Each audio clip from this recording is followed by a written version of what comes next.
we talked last year about how, people were going to find something to complain about, regardless of the fact that we've got this college football playoff and we've got, all the fun that came along with it. We got to go to the Orange Bowl. We saw the national, all that stuff that came along with the college football playoff. First time they did it, felt like it was a pretty fun event all the way through and fun to watch. Unfortunately, people were bitching about the seeding and all that stuff.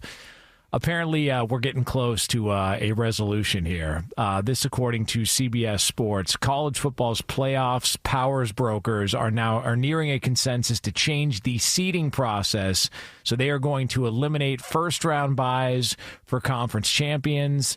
So teams like Arizona State, all apologies to Pete Prisco, who I think everybody Boise felt like, State, are gonna, weren't really deserving maybe of that bye. Apparently that's going to go by the wayside. We're going to get ourselves a college football playoff without all of that to complain about from the previous year. So I hope everybody's happy. It's an interesting conversation to have because if you recall, do you remember how everyone kept measuring the impact of playing a home game and then building momentum into the next round?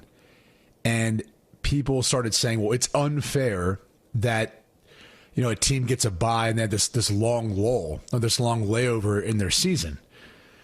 And it's odd to me only because we never say that at any point in time, especially in the NFL playoffs. Like, you want to be the number one seed. You want to have that additional time off to rest, recuperate, and get rejuvenated. You'd rather do that than have to play an opponent, risk of injury, all those things.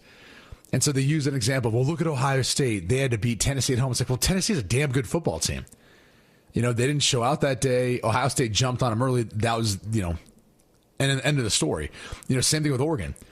It's not Ohio State's fault that Oregon didn't show up for the first half of that game. And look, give credit to Ohio State. They were the most talented, best team in the country. They finally started to play that way and found themselves somehow between their Michigan loss and that first round game versus Tennessee. But we make these quick judgments on the structure of the playoff purely because we're looking at a group of five, team in Boise State hosting a game. I should say, or getting the bye and getting the chance to be that seed. We looked at Arizona State in the same manner. And so now how it's going to work is the top four seeded teams will end up getting the bye. So we're actually basically putting it back towards the committee instead of allowing football on the field to dictate who gets the buys. So I'm not here to say I have a huge issue with it. I don't think it's right based on how you did it last year. I would have liked to see how things played out. But I do think the hardest thing with the old format was as these conferences get bigger, speaking of the Big Ten, the SEC in particular, it gets really hard to measure the strength of schedule and look at them equally. And it gets really hard to look at those schedules in comparison to a Boise State, in comparison to even an ACC or a Big 12 schedule. So I think that's where there's a bit of a frustration from the side of the Big Ten and SEC is those conferences don't feel like these other conferences or teams are playing as difficult as schedules. And so when they're not a conference champ, when they don't get the chance to have that bye, they feel like it's being held against them because they play in a tougher conference or because they play in a tougher schedule. So I understand, the wanting to try to make this and get this right, but you're going to have outlier years. And I kind of feel like last year probably was more of an outlier in regards to who the four teams that received the buys were. But here we go. I mean, we're basically building a playoff and a format that plays totally in the benefit of the Big Ten and the SEC. And if that's going to be the case moving forward, because it sounds like even with expansion to a 16-team playoff, the Big Ten and SEC are going to have automatic qualifiers, and they're probably going to have double the amount of everyone else. Well, then just make it the Big Ten and the SEC then. Like, just combine the conferences, the ACC, Big 12, fold them into the other two. Let's just create a whole separate league with two conferences, and let's move on that direction. Fine. Works. Because it feels like we're dragging our feet to get there, does it not? Yeah. Like, there's just like little incremental motions to get to that point anyways. I mean, we already basically eliminated the Pac-12's gone. I mean, apologies, but the Pac-12's gone. So if that's the case and we're just going to, split it and go that direction, let's go. No problem with it. Best two conferences. SEC versus the Big Ten. Huh? Let's go. That's in essence what is building here. If you look at how they're formatting this, and here's the other thing it's important for people to understand. Those two conferences, they want more teams within the conference because they get more money from the TV deal with the college football playoff by having more teams in. So the better a team does within the college football playoff, the more that conference gets paid. So the Big Ten, I would assume, made out better than anyone last year of all the conferences from the teams that were able to make to the college football playoff. Now, team specific, Notre Dame made out the best of anyone because they made it to the national championship game, and they don't have to really share, I don't believe, any of that with anyone. Their deal is struck where I don't believe they have to share any piece of that, even with the ACC, who they have a partial affiliation with. So, look, all this is going to be voted on. There's 10 conferences involved, as well as Notre Dame, but that's where this whole thing feels like it's going. It feels like we're just basically pushing slowly towards a Big Ten and SEC, and kind of everyone else. And if that's the case, can we just rip the Band-Aid off? If that's the case, I think it totally strips away what a national championship would represent. I mean, I find it strange that you have a team, just honestly, just at a first glance, you have a team that wins the national title and they didn't even play for a conference championship. They weren't even in the game. Right. So you have to perceivably say that they were the third best team in their own conference. And so to me, it's the conversation always for me has to go down the lane of how do you measure and judge these other teams? People could make the same discussion point about Boise against Notre Dame. And Notre Dame clearly was good enough to make it to they got through us. They made it to the national title game.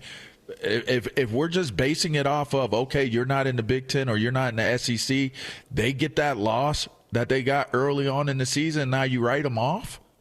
No, you can't. There has to be a way to reward the teams that play well. Let's be clear.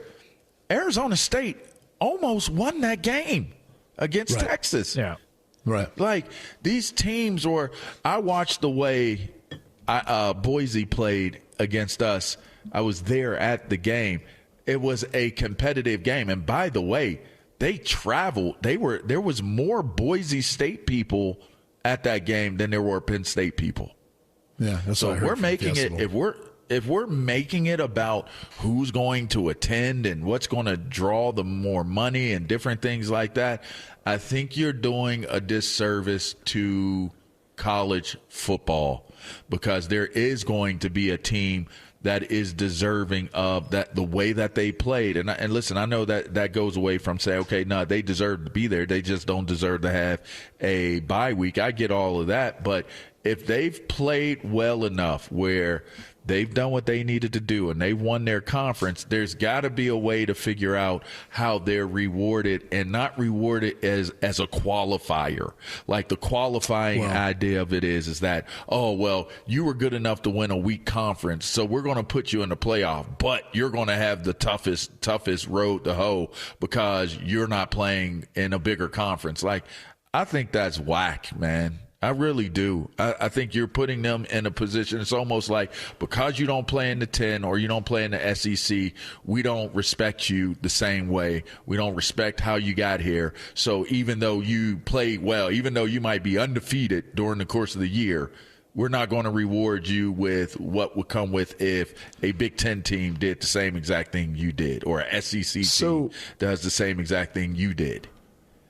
So what I think is interesting about this, and we don't have a ton of time, but if you look at how the NFL does it, and I keep going back to a professional model because you already have one in place, and it's odd to me that the college football level, whether it be the college football playoff or not that the NCAA is involved, but the Power Four conferences don't try to take a page out of that book But I think it's hard because you're battling against the change that's coming in this landscape or in this space, and the history and the tradition that's always existed. So, for example, we're talking about conference champions and how we go about, considering teams conference champions. There used to be a day and age where you didn't have a conference championship game, but, TV networks felt like it'd make sense to make money off them. So we create these conference championship games, these neutral site games, in most cases, not for the group of 5 teams. They get to host it. The top seeded team does. But the point is that that's how now we're determining the conference championship. It didn't used to be that way. It used to just be that you played your regular season schedule, you played against the teams in your conference, you determined a regular season winner, right? And the reason why I bring that up is because if you look at the NFL model, they only decide a division winner. Once the division winner is decided, which gives them obviously an automatic admission into the playoff, then you play for your conference. So the playoff process is a part of your conference, right? Or the conference championship is a part of the playoff process. And then that whittles down to your in this case, Super Bowl champ. But if you applied that to what they're trying to do, I think, with an expanded playoff to 16 or even with 12, I think the Big Ten and the SEC are trying to essentially get automatic qualifiers almost as or similar to a division winner. Meaning if we could get like the top 4 teams from each of our conferences, that would be the best case scenario for, I think, the playoff, for us determining a national champion moving forward. The clunkiness is you have 18 teams, for example, in the Big Ten, and unless you're kicking 2 out, or unless you're adding 2, and then you've got 4 divisions that are 5 teams, you got to figure how that's going to work throughout the course of a season. There'd be some more legwork to do, but I think you can kind of get my point. That's what it feels like college football is trying to do, is trying to utilize some of these automatic qualifiers almost as division winners like they have in the NFL, and they advance on into the playoff, and you see how things take place from there. What gets difficult is how you go about determining, well, who plays who and where do they play them after the first round and everything else. And that's why we still have a committee, because we haven't figured out a unified way of putting everything under one umbrella and allowing the schedules to have, more similarities to one another, right? Same amount of conference games and, same amount of non-conference, like big boy non-conference games, not the directional schools, all these things. And that's what makes it difficult, because there's some directional schools that bank on the $1 million that big school is paying them every single year as part of their budget. And so you take that away from them, maybe they don't exist after a while. And that's not good for college football. That's not good for college kids in sports. So it's a very difficult conversation to have, but I think that's the intent of where all this is going eventually with how the Big Ten and SEC are operating behind the scenes.